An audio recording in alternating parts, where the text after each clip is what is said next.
할렐루야. 같이 한번 해볼까요? 은혜의 아멘으로 응답하라.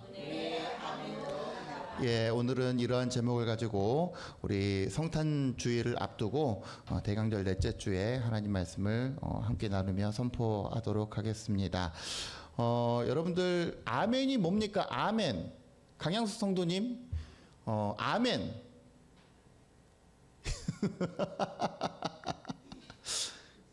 제가 묻잖아요. 저한테 물어보지 마시고 제가 묻잖아요. 아멘. 응답하는 거요? 뭐 지금 이거 컨닝페이퍼 뭔가 제가 여러분들에게 이렇게 질문 드리는 건 여러분들 곤란하시라고 그러는 게 아니라 확실히 아시라고 말씀드리는 거고, 이 중에 또 가장 초신자는 모를 수밖에 없어요. 그죠? 초신자 처음 그 교회 나오신 분들이라든지 이렇게 교회를 나오시긴 하지만 잘 이렇게 하라니까 하는데 왜 해야 되는지 잘 모르시는 분들도 계시고, 할렐루야, 뭐 아멘 이런 것들을 잘 여러분들 모르시는 경우들이 많이 있습니다. 할렐루야는 어떤 뜻이에요? 하나님을 찬양합니다. 내가 하나님을 높입니다. 라고 하는 뜻이고, 아멘은 그러기 말이에요. 이런 뜻이에요. Me too. 저도요. 그러니까 모든 동의를 나타내는 말이 amen, 아멘입니다. 같이 한번 해볼까요? 아멘. 그래서 제가 여러분들에게 주의 이름으로 축원합니다 그랬을 때 여러분들이 아멘 하면 그 축원이 나에게 임하길 원한다라고 하는 그 의미가 그 의미가 포함이 되는 거고, 그래서요 그냥 축원합니다 했는데 그냥 눈만 멀뚱멀뚱 뜨고 계시면 비켜가는 거죠. 우리가 마음가짐상 한번 해볼까요? 주의 이름으로 축원합니다. 아멘, 아멘, 아멘. 여러분들 좀 아멘을 적극적으로 하는 아멘의 사람들이 되셨으면 하는 마음에서 제가 처음에 이 아멘에 관한 말씀을 드립니다. 오늘은 대강절입니다. 대강절 넷째 주일인데, 대강절 뭐라 그랬어요? 대강 찬송하고 대강 예배하는 절기가 대강절이 아니라 기다릴 내릴 강, 그죠? 누가 내려요? 서리가 내려요? 예수님이 이 땅 가운데 오심을 소망으로 기다리는 절기가 대강절. 그래서 어떤 데는 뭐 대림절이라고도 하죠. 임하는 걸 기다린다. 대림절이라고도 하고 강림절이라고도 하는데, 어쨌든 뜻은 그렇습니다. 예수님이 오심을 한 달 전부터 기다려서, 그래서 여기 초가 있잖아요. 초가 첫째 주에는 1개, 2개, 3개, 4개, 그리고 이제 마침내 성탄절에 5개를 켜놓는 그러한 의미가 바로 이제 대강절에 예수님을 소망하며 기다리는 그러한 의미가 있습니다.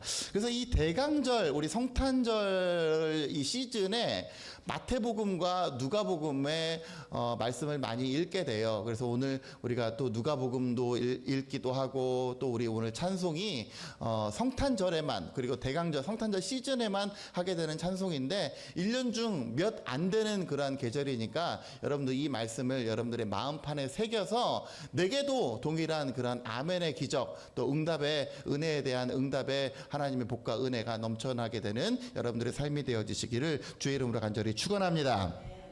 봐봐, 안 하잖아요. 축원합니다. 예, 아멘이야.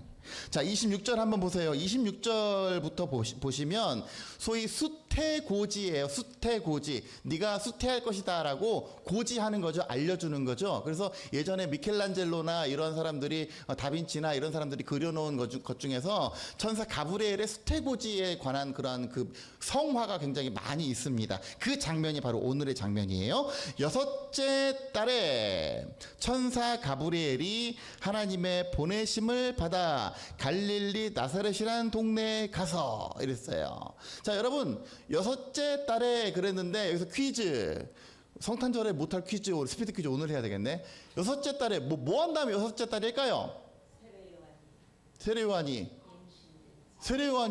임신된 지, 저는 지금 깜짝 놀라서 세례요한이 임신한지 그런 줄 알았는데, 세례요한이 태어날 것으로 거기 그 예고가 된 지 6째 달이 지났다. 그러니까 누가복음 1장 1절부터 25절 사이에 보면 거기에 이따가 36절에도 나오지만 마리아의 친척인 엘리사벳도 늙어가지고 불임이었어요. 임신을 못했어요. 그랬는데 어느 날 그 엘리사벳의 남편 사가랴가 제사장인데 이 사가랴에게 네가 아들을 낳을 것이다. 그래서 그 주의 길을 예비하는 자가 될 것이다라고 수태고지를 해줍니다. 그게 6개월 전의 이야기이고 이미 이제 배가 불러오는 상황이란 말이에요. 6째 달에 천사 가브리엘이 하나님의 보내심을 받아 갈릴리 나사렛이란 동네에 가서 다윗의 자손 요셉이라 하는 사람과 약혼한 처녀에게 이르니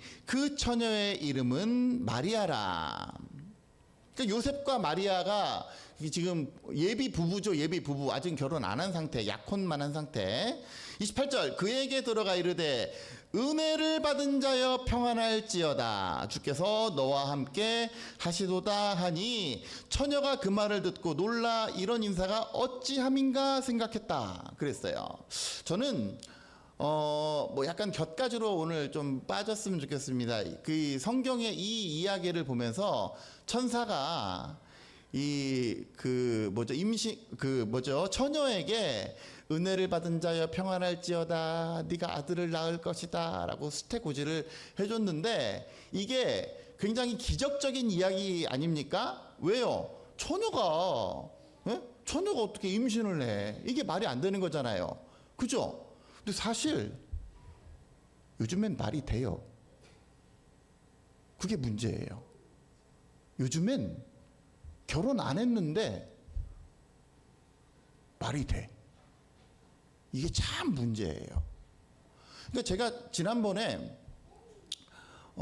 정치 얘기하지 말아달라고 여러분들에게 부탁을 했고 목회자도 강단에서 정치 얘기는 웬만하면 피해야 되지만 저는 이게 정치 얘기를 하려고 하는 게 아니라 사회의 어떤 흐름에 대한 이야기를 하는 거예요. 우리 뭐 극우 보수들이 자꾸 이렇게 주장하고 이야기하는 것 중에 그리고 이제 한국 교회가 오늘날의 지금 탄핵의 시국에서 자꾸 이렇게 그 보수편을 들고 이렇게 이야기하는 이유가 뭐냐면 교회의 위치 그리고 이 세상 가운데 가치관의 붕괴 때문에 그렇습니다. 특별히 성적인 가치관. 이번에도 많은 사람들이 뭐 촛불로 모여가지고 하는데 거기에 무지개 되게 많은 거 여러분 보셨어요? 혹시 그 집회 가운데? 예? 무지개 깃발 되게 많고. 그러니까 덩달아 기승을 부리는 거예요. 성소수자들이 우리도 평등을 행복할 권리가 있다. 우리도 보편적일 권리가 있다. 결혼 안 한 사람들이 그냥 뭐 남자건 여자건 물란하게 지내서 성적인 자유가 있다.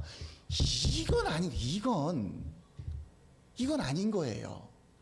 이 가치가 예전에 80년대만 해도 결혼 전에 이렇게 임신을 하고 아이가 생기고 굉장히 터부시 돼서 아주 그냥 사회적으로 굉장히 막 그랬단 말이에요. 근데 요즘은 어떻습니까? 굉장히 보편적이에요. 보편적.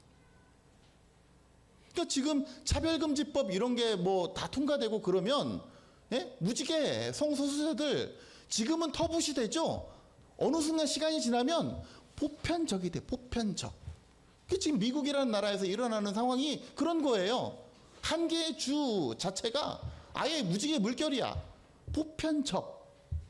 여러분 우리가 한국 교회를 위해서 한국이 이 땅을 위해서 기도할 때 한국 교회가 뭐 정치적으로 뭐 누가 이런 문제가 아니라요. 그럼 결국은 이제 정치적인 문제랑도 결부가 되긴 하겠지만 이 땅 가운데 하나님의 공법과 하나님의 질서가 하나님의 정의가 온전히 살아있을 수 있도록 위해달라고 살아있을 수 있게 해달라고 이렇게 위해서 기도하는 것 이것이 우리 크리스찬들의 사명이고 우리가 해야 될 일인 줄로 믿습니다. 우리 자녀들이 나중에 데리고 왔는데 막 남자가 남자 데리고 와가지고 내 애인이야 얼마나 웃겨요.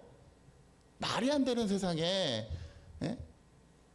우리 찬양에 보면 나는 기도하기를 쉬는 죄를 범하지 않으리라고 하는 이 사무엘 선지자의 고백의 찬양이 있습니다. 그 기도하기를 쉬는 게 왜 죄예요? 죄 아니지. 왜? 내가 기도 안 해도 나 지금 먹고 사는데 지장이 없는데. 근데 우리 자녀들을 위해서는 다음 세대를 위해서는 그냥 다음 세대들 많이 모여서 예배하기만 해달라고 그렇게만 하지 마시고 다음 세대를 위해서 이 땅 가운데 우리가 좋은 걸 물려줘야 되지 않겠습니까? 특별히 좋은 문화. 여러분 성이라고 하는 건 굉장히 건전한 거지만 이 성이 담장 밖으로 넘어갔을 때 이게 문란해지는 거예요. 여기 사회 악이 여기서 생겨나는 거예요. 예전에 사랑의 교회 갔더니 오정현 목사님이 이런 부분에 대해서 이렇게 설명을 합니다. 우리가 물길이 있는데, 물길은 굉장히 사람들 그 예전에 중국이라든지 이런 그 나라들의 흥망성쇠를 보면 이 물들이 그 물길을 내므로써 척박했던 곳들이 굉장히 기름지게 됐죠. 그런데 언제 이것이 문제가 생깁니까? 둑이 터져서 이런 것들이 범람하게 됐을 때. 범람에서 이리저리 예상 밖으로 튀어나갔을 때, 그 둑 밖으로 나갔을 때 그게 문제가 되는 거예요. 근데 그렇지 않고 그 안에서 질서 있게 흘러간다면 그건 참 좋은 겁니다. 성도 마찬가지, 성도.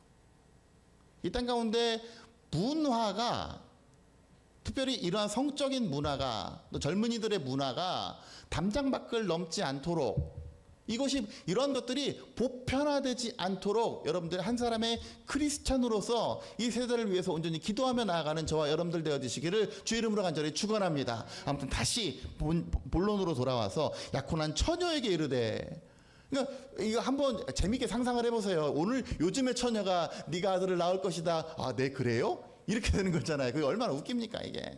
이 당시에는 있을 수 없는 일이 일어난 거예요. 28절, 그에게 들어가 이르되 은혜를 받은 자여 평안할지어다, 주께서 너와 함께 하시도다. 오늘날 마리아가 카톨릭의 입장에서는 성모가 됐는데 거룩한 어미, 즉 예수의 엄마가 된 이유는 마리아가 뭘 어떻게 해서? 마리아가 뭘 헌금을 많이 내서? 마리아가 뭘 잘해서? 아니에요. 지금 다짜고짜 이 본문 26절에 뭐라고 합니까? 여섯째 딸에 마리아랑 아무런 상관없는 말로 시작을 해서 마리아에게 은혜가 임했다 그랬어요. 근데 그 임한 은혜는 어떻게 온 거예요? 마리아가 뭘 어떻게 해서? 아니에요. 하나님의 일방적인 은혜. 여러분, 하나님의 은혜, 여기 지금 28절의 말씀, 은혜를 받은 자여 평안할지어다, 이 말을 영어 성경으로 보게 되면 그렇습니다. Greeting you who are highly favored. You who are highly favored. highly는 굉장히 많이고, favor가 뭡니까? favorite, 좋아하는 이런 말이죠. favorite. my favorite이야. favorite. favor는 좋아한다는 게, 좋아한다. 그러니까 favored 했으니까 좋아함을 받았다 그랬죠. 하나님이 좋아함을 하신 거예요. 말이 좀 이상한가? 하나님께서 좋아하신 거예요. 그래서 좋아함을 당한 거예요, 마리아는. 그래서 뭘 받은 거예요? 은혜를 받은 거예요. 여러분, 은혜는 누가 입습니까? 내가 뭘 했다고 입는 게 아니라 하나님께서 그냥 은혜 베푸실 자에게 은혜 베푸신 거예요. 그 하나님의 은혜가 우리에게 임하게 됐을 때에 우리 가운데 놀라운 기쁜 일들이 넘쳐나게 되는 줄로 믿습니다. 근데 이렇게 선포를 해놓고 나면, 은혜가 아무한테나 온다고 했으니까 그냥 세상 가운데 막 살아도, 예배에 대충 진심이 아니어도, 찬양할 때 입만 뻥끗해도, 그래도 내게 은혜가 와야 되네? 그렇습니까? 여러분들 은혜 체험해 보셨어요? 아멘입니까? 진짜요? 근데 표정이 어두워진 분들이 되게 많은데, 나는 그러면 은혜가 보편적이고 그냥 하나님께서 그냥 이렇게 했으면 우리 가운데 줘야 될 거 아니야. 그냥 나도 은혜를 받을 자격이 있으니까. 왜? 내가 뭘 해서 한 게 아니라면서요. 그럼 나한테도 은혜가 와야 되잖아요. 근데 아까 전에 뭐라고 그랬습니까? You who are highly favored. 하나님이 좋아하실 만한 사람에게 은혜를 입히십니다. 여러분, 출애굽기 보면 하나님께서 모세에게 이런 말씀을 하세요. 출애굽기 33장 한번 보세요. 출애굽기 33장, 구약 134페이지. 출애굽기 33장에 모세에게 하나님께서 이렇게 말씀하십니다. 출애굽기 33장 19절에 여호와께서 이르시되 내가 내 모든 선한 것을 내 앞으로 지나가게 하고 여호와의 이름을 내 앞에 선포하리라 그랬어요. 그 다음에 나는 은혜 베풀 자에게 은혜를 베풀고 긍휼히 여길 자에게 긍휼을 베푸느니라 그랬어요. 이것을 세번역 성서로 읽어보면 나는 은혜를 받을 만한 자에게 은혜를 베푼다. 나는 긍휼히 여김을 받을 만한 자에게 긍휼을 베푼다. 여러분, 길거리에 지나가다가 우리가 뭐 이렇게 앉아서 몸이 불편해서 이렇게 도와달라고 이렇게 하는 사람들에게 우리가 뭔가를 주죠. 그죠? 그게 뭐예요? 그게 은혜야. 그 사람은 나에게 뭘 하지를 않았어요. 그죠? 그 사람은 나에게 뭐 안마를 해주거나 구두를 닦아주거나 한 게 없어요. 그냥 이러고 있었어요. 나에게가 아니라 그냥 자기 사정을 알리기 위해서 이러고 있었어요. 근데 저 사람 안 됐다. 뭐라도 드셨으면 좋겠다 하고 뭘 주죠. 그러면 이 사람은 나한테 뭘 안 했음에도 불구하고 내가 뭘 주는 거 이게 은혜인 거예요. 은혜. 근데 그 은혜를 누구에게 줍니까? 그냥 지나가는 아무에게나 5,000원 받으세요. 여기 10,000원 있는데 10,000원 받으세요. 그럽니까? 아니죠. 저 사람 참 불쌍하다. 내가 좀 도와줬으면 좋겠다. 라고 생각이 되는 사람에게 그 사람에게 더 건네는 거예요. 은혜를 받을 만한 자도 마찬가지입니다. 그냥 사실은 은혜는 내가 뭘 어떻게 해서 나한테 주는 게 아니지만 그런데 따지고 보면 이 은혜를 받을 만한 자는 누굽니까? 하나님이 이뻐하실 만한 자. 야, 이뻐 너. 야, 괜찮아. 야, 좋아. 내가 너에게 이러한 은혜를 줄게.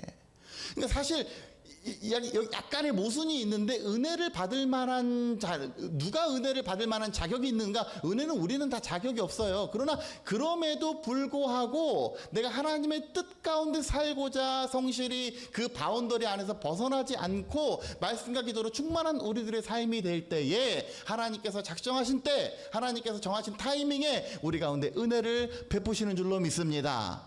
믿습니까? 아멘을 못 하시는 분들은 반신반의하는 거예요. 그 은혜를 바라지 않으면 우리는 살아갈 수 없는 존재예요. 우리가 지금 갈라디아서 얘기를 했지만 지난주까지 갈라디아서를 보았지만 갈라디아서에서 결국 뭐예요? 율법이냐? 뭐냐? 은혜냐? 안 했어요? 율법이냐? 은혜. 오늘도 한번 오늘도 뭐 싸우고 오셨어요? 아침에? 율법이냐 은혜냐잖아요. 율법은 뭐예요? 내가 해야만 하고 내가 지켜야만 하고 내가 뭔가 이룬 업적. 그게 율법. 은혜는 나 이거 내가 한 게 아닌데 나 이거 할 수 없는데 난 연약한데 하나님께서 예수 그리스도 통해서 우리 가운데 주신 거 이게 은혜잖아요. 같은 얘기를 하는 거예요. 지금 마리아가 은혜를 입었는데 그 은혜를 입은 배경에는 마리아가 뭐 헌금으로 얼마 했고 뭐 전도를 얼마 했고 마리아가 마리아 여선교회에 속해가지고 뭘 마리아 회장을 했고 아니.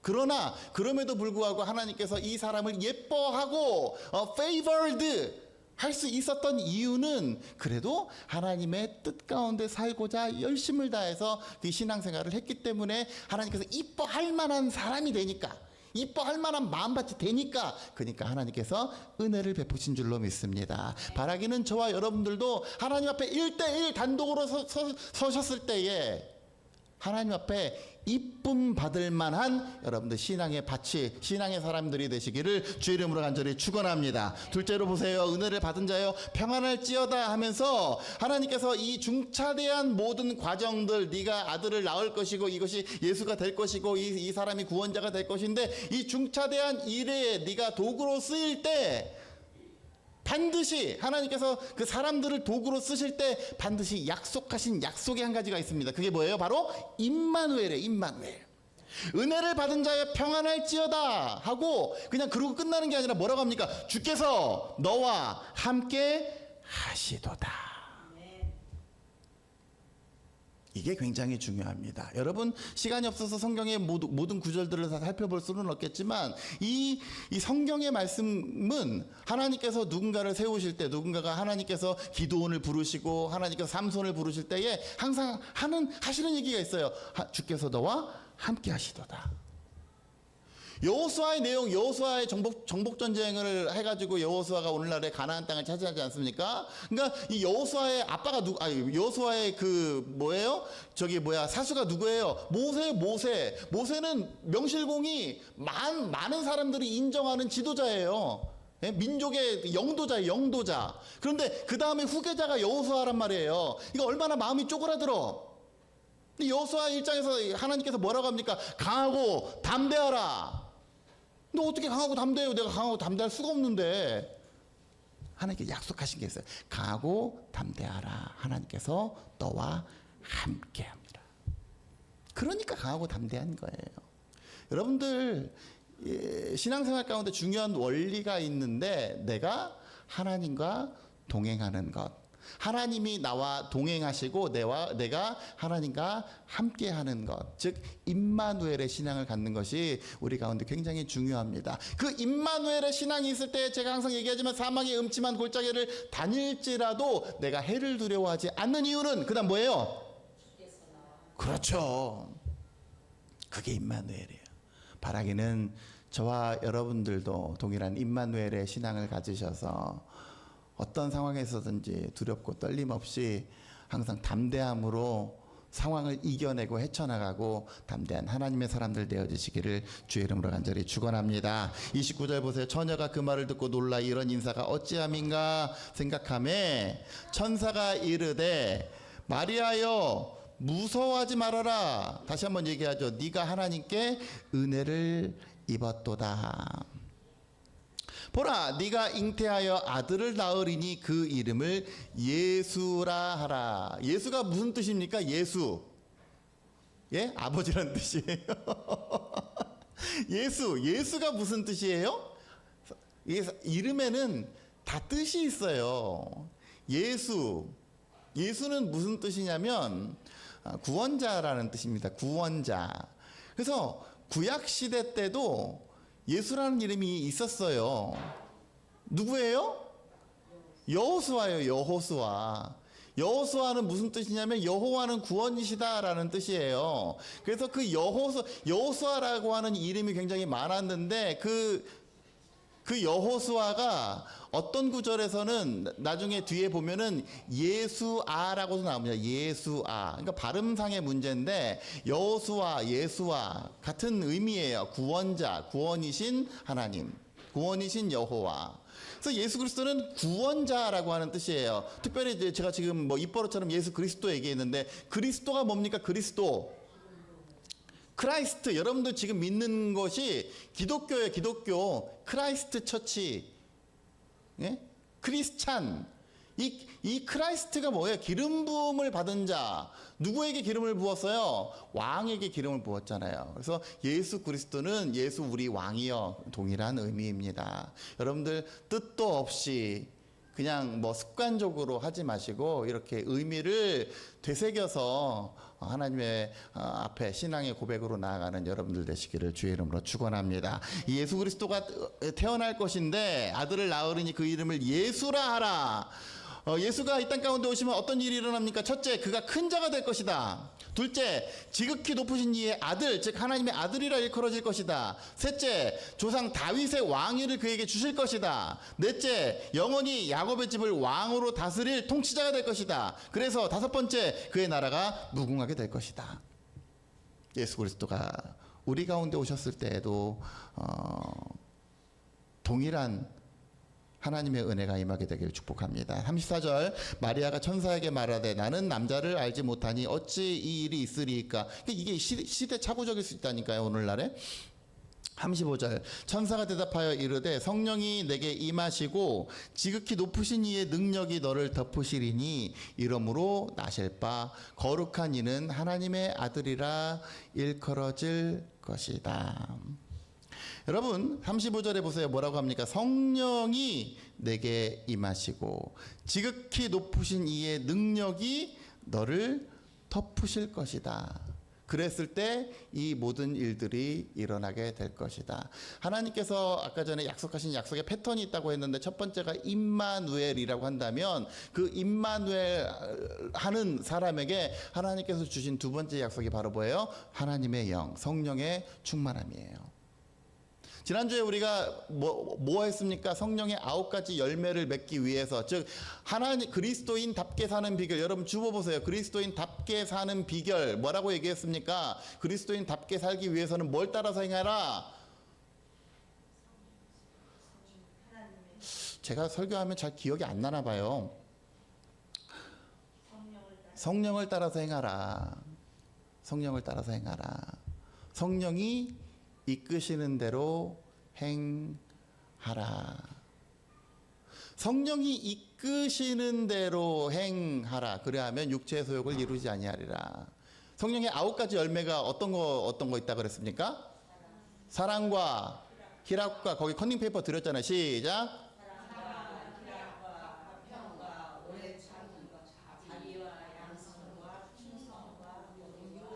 와, 김혜숙 권사님 용감하게 딱 안 보고 다 하셨어요. 사랑과 희락과 화평과 오래 참음과 자비, 양선, 충성, 온유, 절제.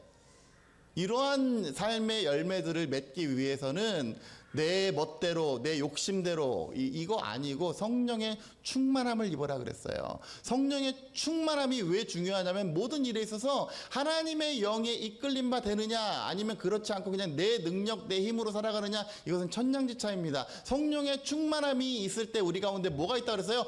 권능이 있다 그래서 거기 보세요. 성령이 내게 임하시면 지극히 높은 이의 능력, 권능이 너를 덮으시리니. 그러니까 뭐예요? 주님, 내가 이거 해결할 수 있도록 하나님 나와 함께 해 주옵소서. 그러면 내 능력치는 얼마 안 되는데 하나님의 영, 성령이 우리 가운데 임하시면 그 권능으로 인해서 능치 못함이 없을 줄로 믿습니다. 이렇게 얘기하는 게 우리 신앙의 공식 아닙니까? 여러분 사도행전 1장에 보면 어떻게 얘기합니까? 지금 제자들이 예수 그리스도가 이제 십자가에 못 박히신 다음에 부활하셨죠. 그래가지고 제자들에게 소위 사명을 주셨어요. 사명. 땅끝까지 이르러 내 증인이 되라고 사명을 주셨어요. 근데 아까 전에도 얘기했죠. 사명을 주고 그냥 주는 게 아니라 내가 너와 함께 하겠다라고 하는 첫 번째 이 약속을 하셨어요. 그 다음에 두 번째 약속이 뭐예요? 오직 성령이 너희에게 임하시면 너희가 권능을 받고 예루살렘과 온 유대와 사마리아와 및 땅끝까지 이르러 내 증인이 되리라. 사도행전 1장 8절 한번 보세요. 성경 열어보세요. 사도행전 1장 8절.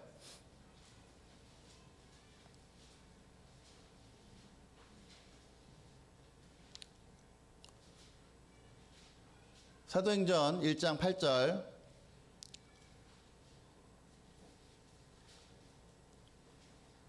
다 함께 시작.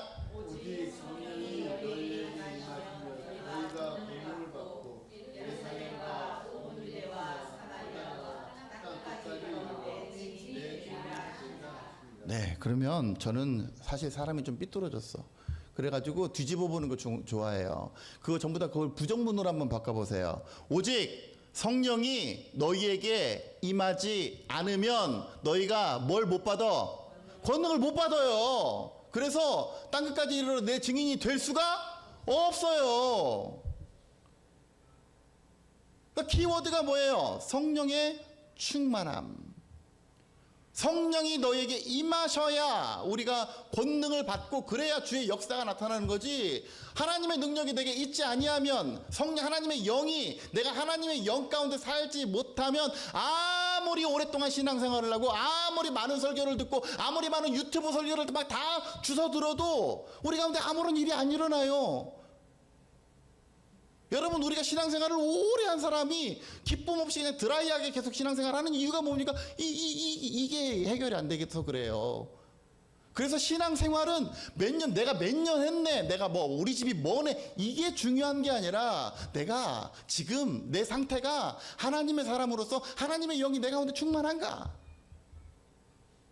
그 하나님의 영이 우리 가운데 충만하면 믿은 지 얼마 안 된 사람도 항상 그 기쁨 가운데, 그 권능 가운데 살아갈 것이고, 아무리 오래된 사람일지라도 하나님의 영으로 이끌림 바 되어서 살아가지 못하면 그 안에 기쁨이 없어요. 권능이 없어요. 그러니까 간증거리가 없는 거예요.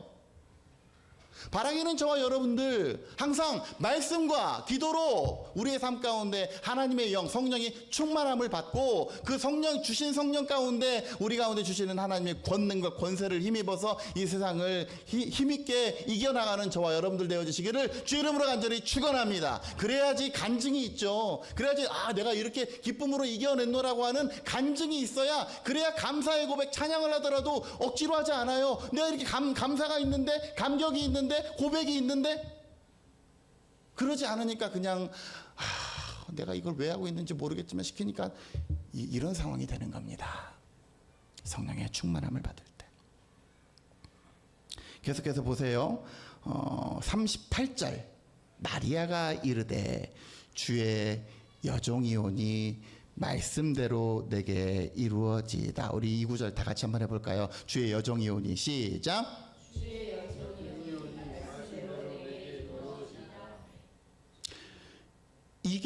이것을 한마디로 하면 뭡니까? 그게 아멘이에요. 아멘. 같이 한번 큰 소리를 해볼까요? 아멘. 근데 여러분, 사실 마리아가 막 대단한 믿음인 것 같죠? 야, 이 말도 안 되는 거를 믿은 것 같죠? 맞아요. 마리아는 그랬으니까 아멘을 했겠지만 이 아멘이 굉장히 중요한데, 이 마리아가 이 엄청난 사건을 이 수태의 고지를 받고 한 번에 아멘 했어요? 아니에요. 아멘 못했어요. 그러니까 이 34절에 뭐라고 합니까? 마리아가 천사에게 말하되 어이구 저는 남자를 아직 가까이 하지 않아서 이런 일이 일어날 확률은 제로입니다. 말이 안 되는 얘기입니다. 이게 도대체 좀 어느 정도 설득력이 있어야지 내가 아멘을 하겠는데, 이거는 가능성이 0.1%라는 제로. 생물학적으로 말도 안 되는 게 제로예요. 근데 아멘이 나와요? 안 나오지. 말이 안 돼요. 이거는 아멘을 할 수가 없어요. 할 수가 없어요. 그런데 36절 보라 네 친족 엘리사벳도 늙어서 아들을 뵀잖아. 엘리사벳 누군 줄 알지? 늙어서 임신을 못하잖아.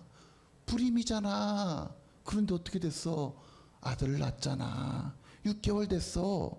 본래 임신하지 못한다고 알려지니 이미 6달이 되었나니. 그 다음이 중요해요. 대저 하나님의 모든 말씀은 능하지 못하심이 없느니라. 납득이 되는 거예요. 그러니까 정말 머리로는 이해가 안 되지만 하나님의 말씀이라니, 그리고 주변 사람의 증언이 이러하다니, 그러니까 나도 아멘으로 내 삶 가운데 그 말씀을 받아들이는 겁니다. 여러분 복 받는 거 좋아하시죠? 복 받는 거, 우리 삶 가운데 하나님이 지켜주시는 복, 하나님이 내려주시는 복을 많이 받는 비결이 있다고 한다면 아멘 많이 하시는 거예요. 아멘. 제발 아멘. 적극적으로 아멘 하셔서 여러분들 선포되어지는 모든 말씀이 나를 향하신 하나님의 말씀이 되시기를 주 이름으로 간절히 축원합니다. 고린도 후서 4장 1장에 보면 금주의 한 구절에 제가 그렇게 말씀드렸죠. 뭐라고 얘기합니까? 다 같이 해볼까요? 시작.